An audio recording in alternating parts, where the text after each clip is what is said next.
In the last episode, we learned that dramatic action was the main art object of theater. Dramatic action appears to be real human action because it creates an illusion of reality. In fact, theater is the art that most closely resembles life. It's one of the reasons that we're drawn to it. But like all arts, its main art object is artificial. That's why we call it an artifact. The magic of theater comes from its tacit agreement with the audience to accept the fiction created by the actors as reality while it is being viewed. However, our involvement is largely emotional. When the villain enters with a weapon, we don't run from the theater, but we are genuinely concerned. We experience aesthetic distance, which keeps us in our seats, while we engage in a willing suspension of disbelief, so that we may allow ourselves to become invested in the action. In this episode, we'll spend some time considering the nuts and bolts of dramatic action. An understanding of these basics will make clear the approaches that playwrights, directors, actors, and others pursue when crafting dramatic action. The next few episodes will set us up for in-depth discussions of and approaches to specific techniques. A play is made up of a series of dramatic actions.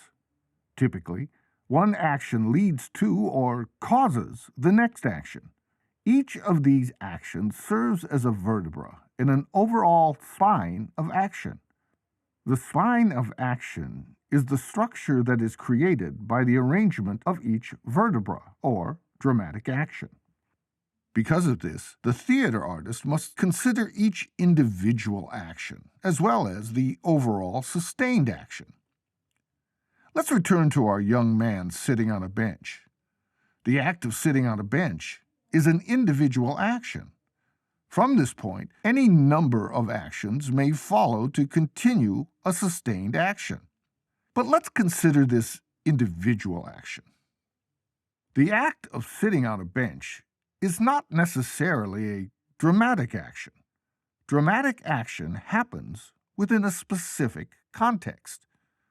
Where does the action take place? We'll take a close look at how the physical relationship between the actors and the audience influence the way dramatic action is presented in later episodes. For now, let's accept that there needs to be an aesthetic distance between the action and the audience for there to be dramatic action. While dramatic action is a fiction, actors strive to create a compelling illusion of reality. To do this, they employ the raw material of human behavior to arrive at their creation. Like real action, dramatic action operates on both an external and internal level. External action addresses the surface details of the dramatic action. We can call this physical action. You can identify the physical action here as sitting on a bench. Not compelling at this point, but visible and recognizable to the audience. Human behaviors are motivated by unseen internal processes. With dramatic action, we can say that internal action provides motivation for dramatic action. Let's say that the actor sitting on the bench is playing a character who is waiting for someone he loves. This is his motivation for sitting on the bench. This combination of external and internal actions takes the static external action of sitting on a bench and makes it active with the internal action of waiting for a loved one. This dynamic makes a simple individual action a dramatic action. Now, the act of sitting on a bench waiting for a loved one is too static to be compelling. A static condition is one that doesn't progress. This is a concern for theater artists. The opposite of a static condition is one that is active. Since we are in the business of dramatic action, it is important that we keep the stage busy with compelling action. On the other hand, the action must be purposeful. Action in real life can be random. Life on the stage must have a structure. This is why a playwright must arrange the incidents in a way that will ultimately reveal both the internal and external actions. As audience members, we can observe the physical action of sitting on a bench, but the internal action of waiting for a loved one is not easily available to us. The theater artist must find a way to reveal the internal action to the audience. An actor can engage in such physical cues as posture and facial expressions that are typical to someone who is waiting for a loved one. However, to engage in external physical activity simply to cue the audience to internal processes can mar the illusion of reality. This can only reveal the internal processes in a general sense. As the great acting teacher Konstantin Stanislavski said, generality is the enemy of all art. Our goal as theater artists is to be as specific in the enactment of our dramatic action as possible. Specific action provides clarity of intention.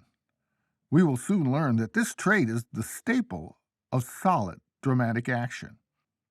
To do this, we are concerned with making sure that our dramatic action is sufficiently sustained.